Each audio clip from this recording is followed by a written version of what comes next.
Virtue makes us fully human, good, and happy people. So let's turn to St. Thomas Aquinas, who's the expert on the subject. He says it's two things. First of all, it's good behavior.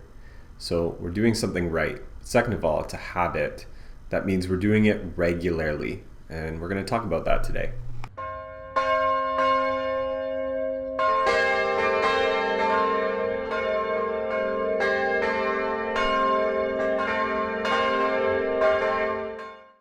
To Aristotle, there were four good behaviors in virtue. The first was prudence.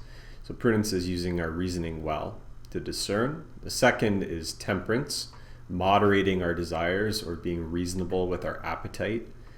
The third is fortitude, sometimes referred to as courage. And the last is justice, focusing on what's righteous for the other. These cardinal virtues were then added onto in something called theological virtues. St. Thomas Aquinas refers to them as faith, hope, and love. At the beginning of this pandemic, Father Bester and I were sitting down and we were talking about the importance of having a routine. As our routines were, of course, changed, we noticed the importance of not just getting sluggish and doing whatever, but the importance of maintaining a routine in our life. And ultimately, this is what virtue is all about. It's about having good habits that allow us to thrive as human beings, to maintain being a good human being in regard to the cardinal virtues, or being a good Christian in regards to faith, hope, and love. And so as we're growing in these virtues, what we can also reflect on is how to actually develop them. And according to St. Thomas Aquinas, there's actually 4 stages in order to develop the ability to have virtue. The first stage, which we might call ground zero, is also referred to as vice or viciousness. Now, no one likes to be called vicious, and please note, this is not a personal attack on anyone. The word vicious actually has more of a technical meaning.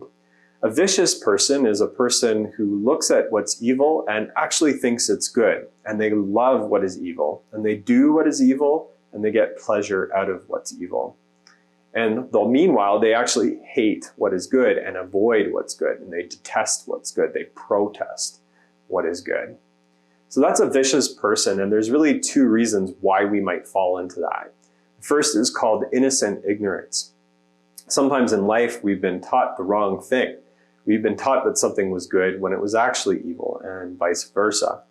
Or maybe we just haven't been taught at all, and we're making a mistake. The second type of ignorance, however, is an ignorance that we choose and we are responsible for. Sometimes I refer to this as rationalization. Just a small example is sometimes people will avoid going to their doctor because they know something's wrong, but they don't really want to change their lifestyle. And allowing the doctor to tell us exactly what the problem is and what we need to do pops that bubble. And so staying ignorant gives us the illusion that we're doing okay. Well, the same thing might be true in terms of our personal relationships. If we're at work and we're witnessing something that's wrong, something that's unjust, we might realize we have to blow the whistle and we're responsible. So in order to avoid the consequence of blowing a whistle, we just choose to not be aware of what's going on. We keep our head down and obey when obedience is not due to an unjust person. So all of these are examples of how we can choose ignorance and become a vicious person. And I think we can all relate to them. Now, in order to get out of vice, something has to happen. The truth has to be presented to us, and it has to come from without. So something has to prompt us to make us realize that what we're doing is wrong. It could be an act of charity from a friend, could be reading sacred scripture. Whatever it is, there's also another reaction that we have to have. That is, we have to surrender to that truth. So as the truth comes to us and we listen to it and we open our hearts to it and our mind, that ability to humbly say, I change my mind and I change my heart about this, is ultimately what moving mountain is. You know, I hear in sacred scripture that God can move mountains, but every time I hear that, I don't actually think of a real mountain moving. I'm sure God can do it, but the bigger mountain to move is the human heart. And so if God is able to give us that opportunity, we really have to cooperate with it. And so part of that is being just able to say to ourselves, maybe I'm wrong about certain things in my life. God, what do you want to teach me? Help me to surrender to whatever that is. And when we surrender to that truth, it leads us to the next stage. St. Thomas would call it incontinence. Incontinence does not mean you have a problem controlling your bladder here. St. Thomas, incontinence, rather, was a place where we're now being honest with ourselves. We're developing the habit of surrendering to the truth. So that every time we're tempted, we're not going to lie to ourselves. The difficulty here, though, is that when we are tempted, we lack the ability to say no. So this is a place of addiction. So in this place of addiction to the evil, we get to a place finally, because of our honesty, where we're sick and tired of being sick and tired. And we realize we have to enter into a spiritual, if you will, rehab program. So the image that we often get every Lent is the desert. The desert is a place where the Egyptians moved from slavery to the promised land.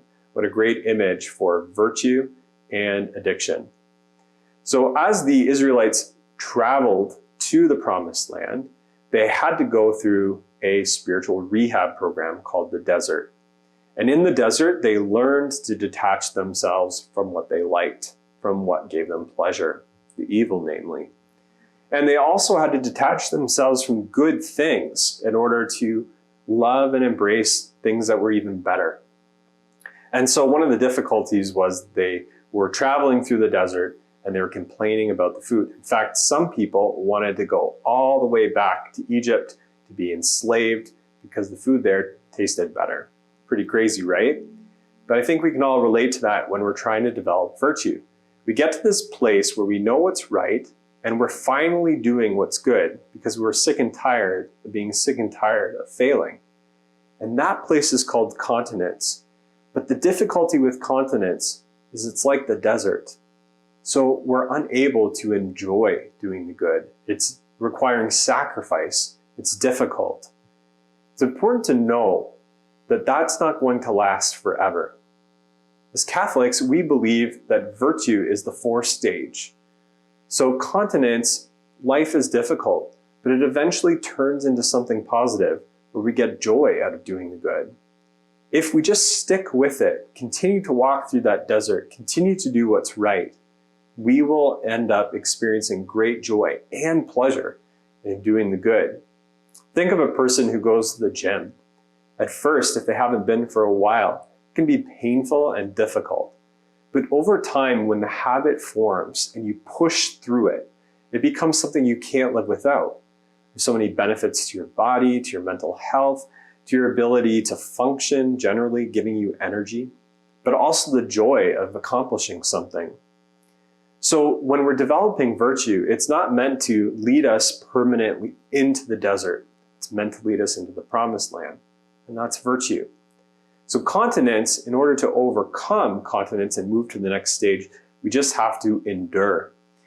So as we move into virtue, the last stage, it's important to note that once we've reached virtue, that doesn't mean we can pack our bags and not do anything anymore.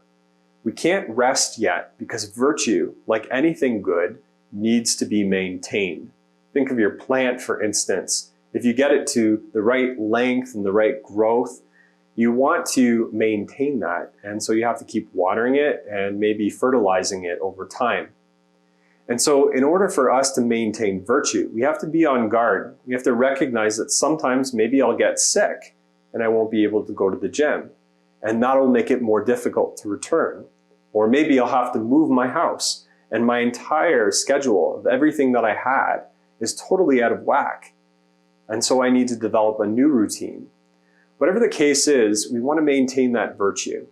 And so when we're growing in our faith, hope, and love, and prudence, temperance, courage, or fortitude, and justice, we have to always do it intentionally, examining where am I with this virtue. I hope you've enjoyed our reflection on virtue today. If you'd like to submit a request for a specific topic, please write in the comments section below. God bless you.